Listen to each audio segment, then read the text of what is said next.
Merci de nous rejoindre sur Savane TV pour le point de l'actualité.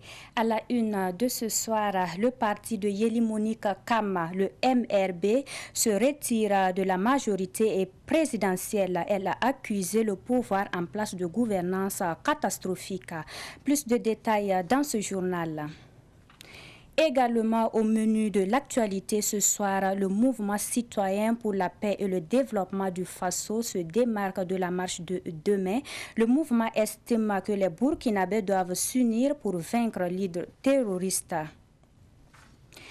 Et puis, la Direction générale des impôts a effectué sa rentrée fiscale ce matin. C'est une occasion pour le responsable de faire le bilan de l'année 2021 et d'annoncer les nouvelles mesures fiscales. C'était les principaux titres de cette édition. Bonsoir à tous et bienvenue sur Savane TV. Cette actualité pour débuter, le mouvement pour la renaissance du Burkina, le parti de Yeli Monique Kama annonce des meetings chaque vendredi de 14h à 17h à la place de la nation pour revendiquer une meilleure amélioration des conditions de vie des Burkinabés. Le parti vient de se retirer de la majorité présidentielle. L'appel a été lancé au cours d'une conférence de presse aujourd'hui à Ouagadougou. Écoutons Yeli Monique Kama au micro de Abdoulaye Kinda. L'état de la nation nous révèle que il y a des mouvements, des manifestations sur tout le territoire qui demandent à sauver la mère patrie. Nous avons fait ici le bilan de la situation. Effectivement, unanimement, nous constatons qu'il y a beaucoup de motifs d'inquiétude. Nous avons perdu 2/3 de notre territoire. Le nombre de déplacés ne cesse de croître. Les attaques se répètent au quotidien. Et malgré les efforts qui nous ont chaque semaine communiqués jusqu'à aujourd'hui, nous n'avons été témoins du retour des déplacés dans leur localité. La vie chère, l'économie qui s'effondre. Donc tous ces problèmes ont interpellé les citoyens. Quelques-uns ont pris des initiatives au nom de leurs droits citoyens de manifester leur mécontentement et revendiquer une amélioration. C'est pourquoi nous disons qu'aujourd'hui, nous devons rejoindre les citoyens dans la lutte par un sursaut patriotique. Et ce que nous avons déploré, c'est qu'aujourd'hui, il y a encore des citoyens qui continuent de soutenir le régime du président Roch-Marc Christian Kaboré. Pourtant, toutes les situations sont réunies pour nous dire que la situation est alarmante et qu'il faut un sursaut. Et le sursaut que nous demandons, c'est pour l'amélioration de la gouvernance, la lutte contre l'insécurité. Le sursaut que nous demandons, c'est une mobilisation collective. Cela veut dire que tout citoyen, tout compatriote qui est engagé dans cette lutte, nous les soutenons. 3 membres du mouvement COPA BF, leader de la marche de demain 22 janvier, ont été interpellés hier par la brigade centrale de lutte contre la cybercriminalité. Il s'agit de Roland Bayala, Félicien Kissou et Aruna Louré. Après avoir été entendus, Roland Bayala et Félicien Kissou ont été conduits au service régional de la police judiciaire de Wemtenga. Quant à Aruna Louré, il a été relâché et a pu rejoindre son domicile.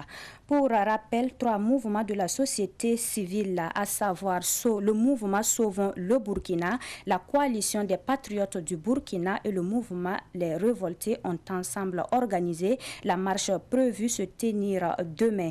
Par ailleurs, le maire de la ville de Ouagadougou, dans une correspondance adressée au mouvement Sauvons le Burkina daté d'hier, a interdit la dite marche. Et puis, le mouvement citoyen pour la paix et le développement du Faso s'oppose à la marche de demain 22 janvier. Il estime que le peuple burkinabé doit s'unir et soutenir le président du Faso dans la lutte contre le terrorisme. Le mouvement était face à la presse hier. Micheline Zongo. La marche du 22 janvier est inopportune selon le mouvement citoyen pour la paix et le développement au Faso. Ce mouvement estime que les populations doivent rester unies au lieu de marcher en rang dispersés dans ce contexte de terrorisme. Nous, on voit que la marche n'est pas opportune pour le moment, puisque l'urgence, c'est que nous demandons des institutions patriotiques qu'on puisse défendre notre nation. Institutions patriotiques, toute personne laisse tous les intérêts politiques, opposition et majorité, laisse les intérêts égoïstes, que je peux, excusez-moi du thème, pour qu'on puisse main dans la main pour s'unir, pour chasser l'ennemi commun qui est le terrorisme. Si la marche c'est pour aller soutenir les FDS, qu'ils puissent aller vers qu'ils puissent ce soir les marches et dans la prière et dans les actes pour qu'on puisse sortir notre crise. Nous appelons tous nos mouvements à ne pas s'impliquer dans cette marche, car marcher encore, c'est détruire encore les biens publics. Le mouvement pense que le président du Faso a déjà fourni des efforts dans la lutte contre le terrorisme, mais il lui demande de redoubler d'efforts. Le président a essayé de multiplier ou de tripler le budget de la sécurité pour qu'on puisse vaincre le terrorisme. Sinon, je sais que non, le président fait des efforts, mais nous recommandons aussi au président de doubler encore d'efforts et de faire des changements s'il faut, et aussi de punir ceux qui détournent les biens de l'État et pour qu'on puisse avoir une main propre comme il avait souligné. En rappel, la marche du 22 janvier est organisée par le mouvement Sauvons le Burkina pour demander la démission du chef de l'État.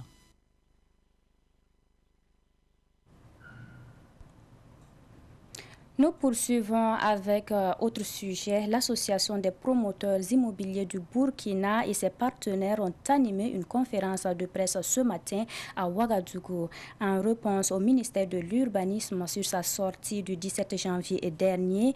Ils exigent entre autres la validation de toutes les demandes d'approbation de projets immobiliers et la levée de la suspension de la demande d'approbation. Pakisba Mariama Ouedraogo. Les promoteurs immobiliers face à la presse ont déclaré que la commission adopte dans sa constitution et ses objectifs étaient illégitimes et dépourvus de crédibilité. Donc, le rejet des demandes d'approbation des projets immobiliers est nul. Conformément au décret 2009-222, presse PM Miaju, de la loi 057 portant promotion immobilière, le ministère en charge de l'urbanisme n'est plus dans les délais pour rejeter un dossier de demande d'approbation de projet immobilier. De ce fait, pour ce qui concerne les dossiers de demande d'approbation, la commission ad hoc devrait juste entériner leur validation et examiner les demandes de titres fonciers. Les promoteurs immobiliers rejettent non seulement les résultats du comité ad hoc du ministère du Développement urbain, mais exigent aussi l'acceptation de tous les 295 projets rejetés par l'équipe de Maître Beniwende Sankara. C'est donc avec fermeté que l'ensemble des associations de promotion immobilière rejettent les résultats de la commission ad hoc dont la démarche n'a pas été inclusive.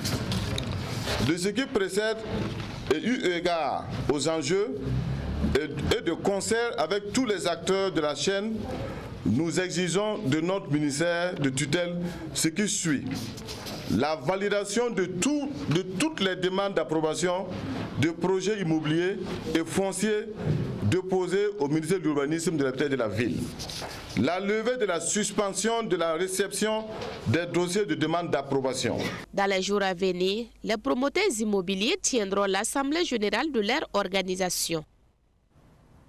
Le président du Faso, Rochma Christian Kaboré, a installé les membres du Conseil national d'orientation et de suivi de la réconciliation nationale et de la cohésion sociale. Cet organe consultatif est présidé par le Premier ministre Lassina Zerbo et composé de 119 membres. L'installation officielle est intervenue hier après-midi à la salle polyvalente de Kosiam. Le point avec Issa Oumar. Atsi. Une réconciliation nationale, sincère et inclusive, tel est le souhait du président du Faso en mettant en place le Conseil national d'orientation et de suivi de la réconciliation nationale et de la cohésion sociale. Ce Conseil national d'orientation est composé de 119 membres. L'autre moitié du ciel occupe 34 places. Le Premier ministre Lassine Azerbo a la responsabilité d'assurer la présidence du Conseil qui connaîtra ces moments intenses au prochain Forum national de la réconciliation. L'atteinte de cet objectif de réconcilier les Burkinabés exige humilité et pardon, affirme le président du Faso. La question de la réconciliation doit transcender nos divergences politiques pour embraser les questions communautaires, sécuritaires, administratives, foncières et financières. La réconciliation que nous voulons pour notre pays doit être véritable, sincère et profonde. L'atteinte de cette noble ambition requiert une double exigence d'humilité et de pardon. L'humilité pour ceux qui ont commis des fautes et qui doivent accepter de faire repentance. Le pardon pour ceux qui ont été offensés, qui doivent accepter de tourner la page. La réconciliation est une cause nationale de premier ordre. Elle doit s'élever au-delà de nos égos et de nos calculs personnels. C'est pourquoi j'en appelle à l'adhésion de toutes et de tous, afin qu'ensemble, nous puissions trouver le chemin le plus adéquat pour en finir avec les heures difficiles de notre histoire commune et nous projeter sereinement dans un avenir prometteur. Ce Conseil national d'orientation et de suivi de la réconciliation nationale a en son sein les représentants de toutes les couches sociopolitiques. L'opposition est représentée par 10 membres. Elle qui avait suspendu sa participation aux instances gouvernementales, notamment le Conseil national d'orientation. L'installation du Sénos tombe à pic, clame le CEFOP. Nous ne sommes pas là pour rigoler. Je crois que notre histoire est teintée d'injustice. Et dans les gens qui ont été frustrés, il faut que courageusement nous puissions nous asseoir autour de la même table pour échanger, trouver des voies et des solutions pour apaiser les cœurs et construire l'avenir avec beaucoup d'espérance et de ça. Nous accueillons cette installation. Il n'est jamais tard pour bien faire. On aurait voulu que ça soit un peu plus tôt, mais les choses viennent à point nommé. Si c'est maintenant que nous devons faire la réconciliation, nous accepterons la faire. En attendant la tenue prochaine du forum sur la réconciliation, le Sénos doit mettre en place des organes chargés de rédiger les différents documents de stratégie qui seront soumis au forum et d'organiser les concertations dans chaque commune du Burkina Faso. 1105 milliards, c'est l'objectif de recouvrement assigné à la Direction générale des impôts pour 2022. Un objectif que la Direction générale des impôts compte atteindre et même surpasser cette année. Occasion pour son premier responsable Moumouni Lougué de faire le bilan de l'année 2021 et d'annoncer les mesures nouvelles fiscales. Fatih Sankara pour les précisions.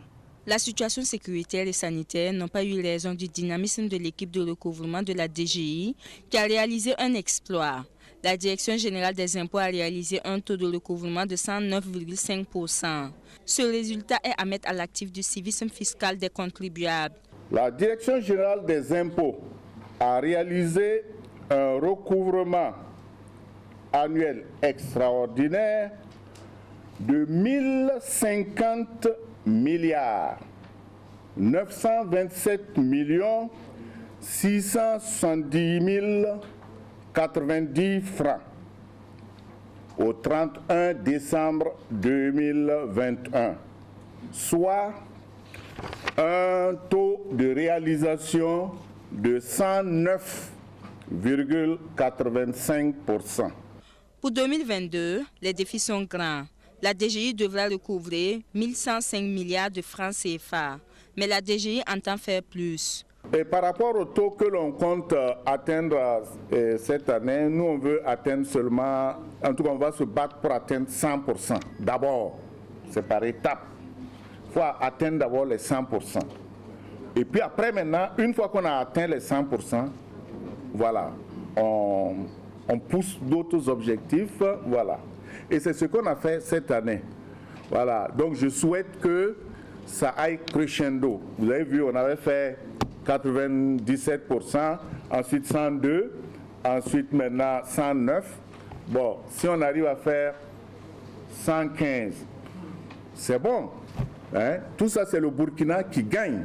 Pour cette année, pas de nouvelles impositions ni de rehaussement de taux, mais de nouvelles mesures fiscales sont introduites, parmi lesquelles l'institution d'une obligation de tenue d'un registre et de déclaration de l'identité des bénéficiaires effectifs, l'institution d'une obligation pour le syndic liquidateur de conserver les pièces comptables de l'entreprise liquidée pendant 10 ans,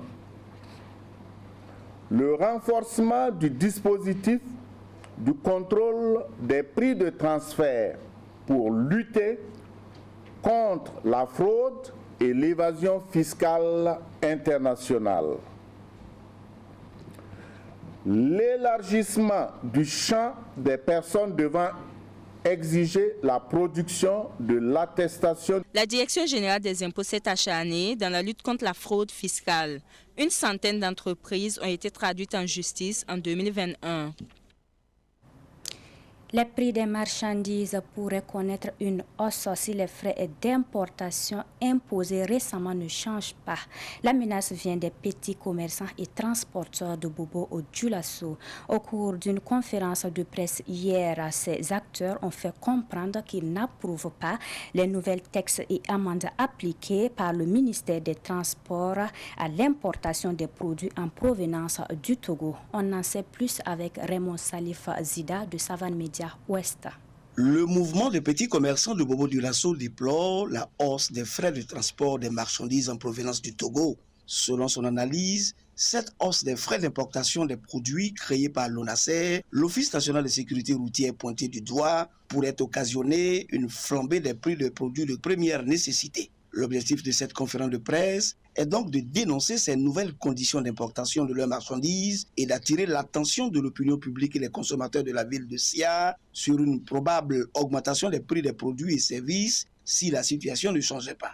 Nous avons remarqué depuis un certain moment une hausse des coûts de transport de nos marchandises en provenance du Togo, principal pays d'approvisionnement de par la proximité de son port par rapport à notre cher pays. Le principal mis en cause dans cette situation est le ministère des Transports, de la mobilité urbaine et de la sécurité routière.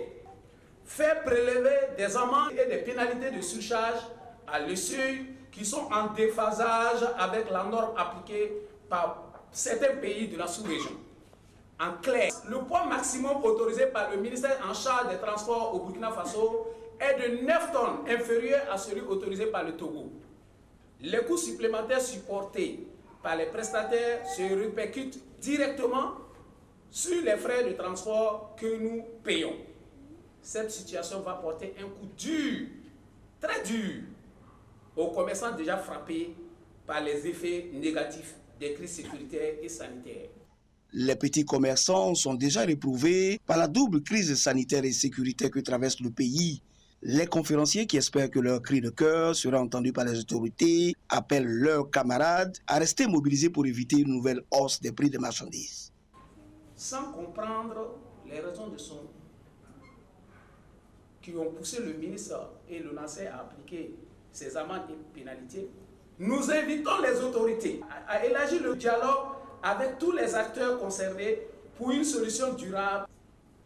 Le mouvement appelle enfin ses membres et l'ensemble des commerçants importateurs à rester mobilisés autour de la défense de leurs intérêts et à combattre toute situation pouvant occasionner une autre flambée des prix. Signalons que le mouvement des petits commerçants de Bobo Dioulasso, créé spontanément, fait suite à la rencontre des jeunes commerçants de Ouagadougou qui décriaient les nouvelles taxes et les restrictions imposées dans l'importation de leurs marchandises en provenance du Togo voisin. Les femmes tisseuses du Burkina ont bénéficié d'une formation donnée par l'Institut des sciences du sport et du développement humain. Cette formation leur permettra de mieux utiliser les produits chimiques et adopter les bonnes pratiques dans l'exercice de leur métier. Micheline Zongo nous en dit plus. C'est une formation qui entre dans le cadre de la mise en œuvre du projet sur l'amélioration de la santé et du bien-être des tisseuses de Faso d'Anfani. Ce projet découle d'une étude menée sur les conditions de travail des tisseuses et les conséquences sur leur santé. Cette formation a consisté à leur apprendre les bonnes pratiques et à les inciter à s'adonner aux exercices physiques et sportifs pour rester en bonne santé. Il y a les risques physiques, il y a les risques chimiques et puis il y a les risques psychologiques. Et vous savez que pour les risques chimiques, vous savez, elles utilisent la peinture. On a vu qu'il y en a qui développent certaines pathologies comme la pneumopathie, ce qu'on appelle la BPCO. Et pour les risques physiques qui nous ont concernés, vous avez tout ce qu'on a comme lombalgie. Les lombalgies, c'est ce que les gens appellent les douleurs lombaires. Vous avez des problèmes, elles se plaignent tous des problèmes au niveau des épaules, des douleurs au niveau de l'articulation des épaules, des problèmes de genoux, des problèmes de cheville. Donc ce sont ces risques-là, ce que nous résumons dans le concept trouble musculo-squelettique.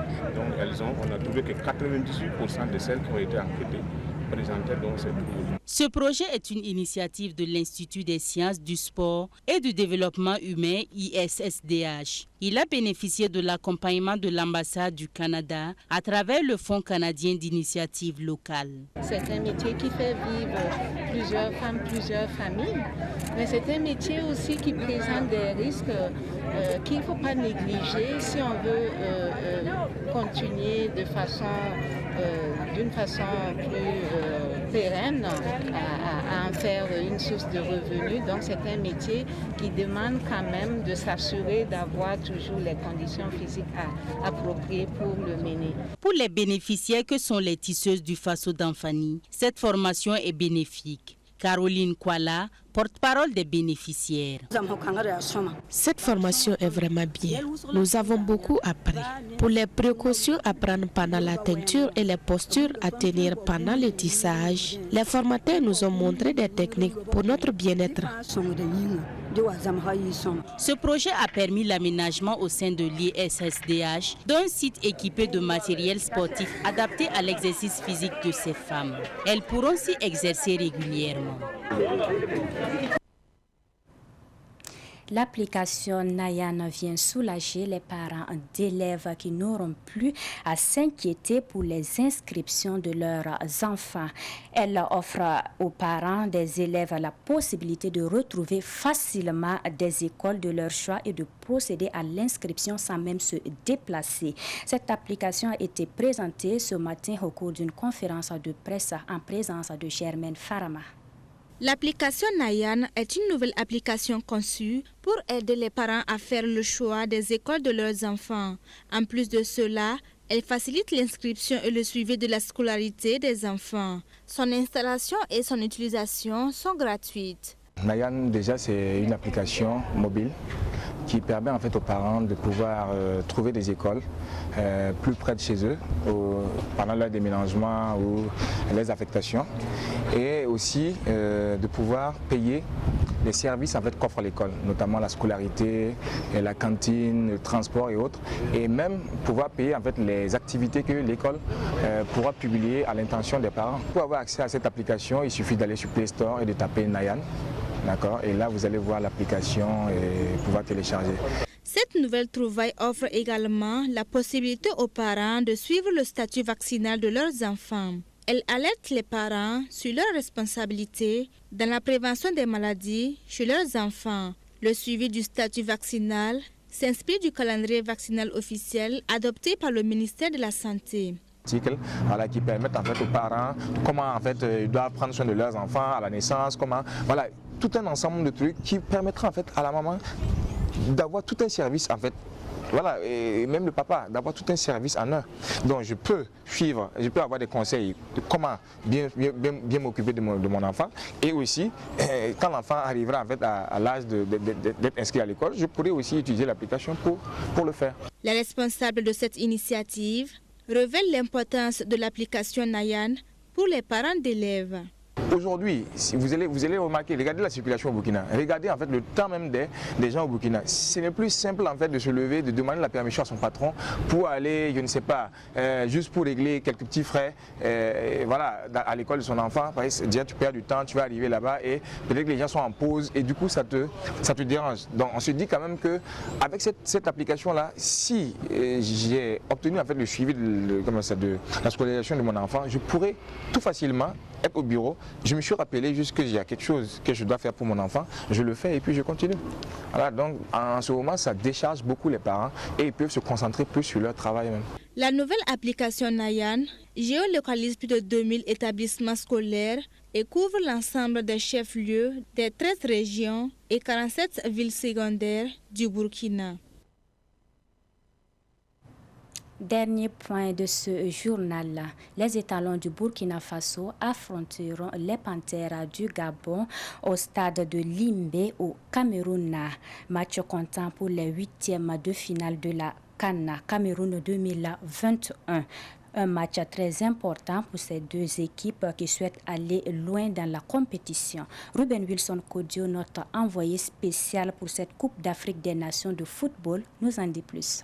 Après leur dernier match de poule livré à Bafoussam contre l'Éthiopie le 17 janvier dernier, les étalons du Burkina Faso sont restés dans cette ville située à l'ouest du Cameroun pour préparer leur match des 8e de finale contre le Gabon. Une équipe des Panthères que le coach burkinabé Kamou Malo connaît certainement. Le match amical que nous avons eu contre le Gabon n'est pas un match de référence, non. C'est un match de mise en jambe pour voir certaines situations de jeu, c'est tout. Alors c'est vrai, ce n'est pas la même équipe, et bien sûr, qui va venir à cette CAN. Et du reste, elle est en train de prouver qu'elle a des arguments. C'est une équipe que nous avons découvert avec beaucoup de combativité, beaucoup de solidité également. Alors je pense que c'est une très belle équipe. Nous également, nous allons faire valoir nos qualités. Ça, je suis que ce serait un très bon match.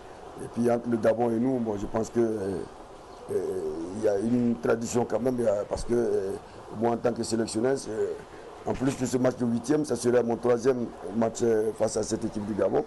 Alors, en amical, nous avons joué 2 fois. On partage les victoires 1-1. Et maintenant, je pense que ce 8e va départager. Une opposition des 8e de finale qui doit être négociée avec beaucoup d'engagement du côté des étalons du Burkina Faso qui sont d'ailleurs conscients de l'enjeu. Le directeur de cabinet du ministre en charge des sports, Eman Zengim Yabré, pense qu'une victoire des étalons le dimanche prochain est très attendue par le peuple burkinabé. Un match de 8e de finale, c'est comme une finale. C'est gagner, il faut gagner. Mais nos enfants ont conscience. Ils savent que le peuple du Burkina attend cette victoire, a besoin de cette victoire, surtout en cette période difficile pour notre peuple. Les enfants savent qu'une victoire, ce que ça apporte en termes de regain de patriotisme, en termes de regain de cohésion, en termes de joie et de bonheur pour le peuple, il est très important et les enfants ont conscience et ils vont se battre pour que nous puissions encore donner ce plaisir, cette joie au peuple burkinabé. Voilà pourquoi le ministère en charge des sports demande à tous les Burkinabés d'accompagner les étalons dans la prière. L'appel que j'ai à lancer, c'est allons à l'unisson, que toutes les populations du Burkina soient en prière, en union d'esprit, pour que nous puissions accompagner les étalons à la victoire finale, c'est-à-dire remporter le trophée et le ramener pour le remettre au premier des Burkinabés, le président Roch-Marc Christian, et cela fera le bonheur de toute notre population. Ça va nous permettre de montrer une fois de plus notre résilience et ce serait un atout pour encore continuer la lutte contre le terrorisme et donner de la paix, de la sécurité au Burkinabé. Rendez-vous donc le dimanche prochain au stade de Limbe à partir de 16h temps universel pour cette première opposition des 8e de finale entre les étalons du Burkina Faso et les Panthères du Gabon. Et c'est ici que se referme cette édition. Merci pour votre constante fidélité. L'actualité continue sur Savane TV. Quant à moi, on se donne rendez-vous mardi à la même heure. Dieu voulant. Portez-vous bien.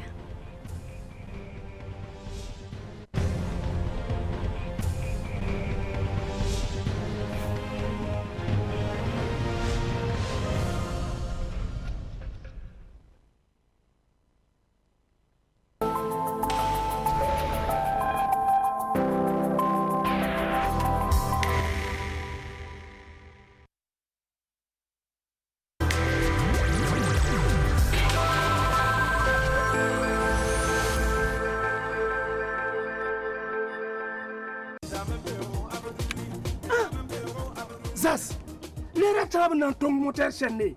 Hein? Faut pas que ça me dise son aïe. Bon, qui est yara autour, faut pas me dire son yen. Tout ce qu'on va la pinu. Hein? Non, le tia yemri. Kagam gamde. Faut n'en dire que tout ce qu'on va la pinu. Nous le beau point. Tout le bé. En pas tout ce qu'on va la pinu. L'amtara villa nere Abdul Service International. Faut son norme mécanicien. Faut pas villa Abdul Service International cité moi. Faut pas rien hier. Ben quoi ça dit? Ton bien étape cité yanga pour. Mam patar ki yori. Ka ben ki yo gobi. Sokia. Dana bangé. Soké. Zombe. Il faut cap. Mantoto. Zaz. Il faut ça que la cabine. Yey. Ganam bane.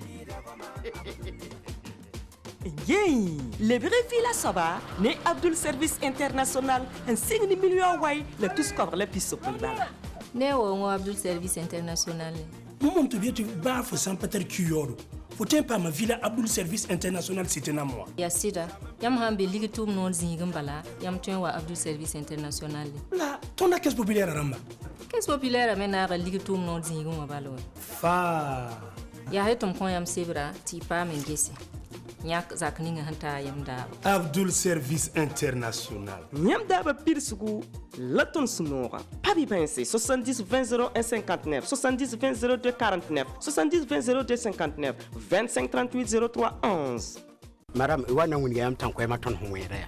Bala yam be Abdul Service International. Nyam du tammi ba ya wusugo. Donc ton mi yelam jet hawaye tentu mané da quoi. Yam wi da sima ton na wan rare. Ligi da hambe mbal. Ton ten we ton na tabrare. Ba ne yongo. Yam ne ton lizina ya woto wa. Ton on kan we so rare ya sima ton pire. Rare. Et puis Abdul Service International kale tum ne tanko e mama. Madame, den yam paki city tanko e mama ya shamai. Ari ya ba ma we. Inange wa. Oh. Madame, yam nem ya. Ay bahi woto bala. Bahi woto. Yele fu kenga wa ton tanko e mama nge. Nyamba buruginya.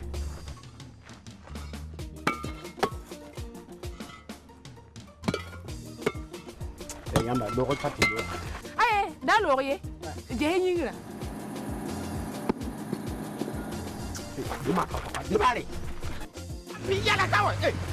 Abdul Service International wuligida nyam zaka totori nyam nyakri ndata soba la bang mitifa ki kamene teden tar panga antar sandi. Abdul Service International, propriété immobilier signa sombre yira tabafan sous région Pora.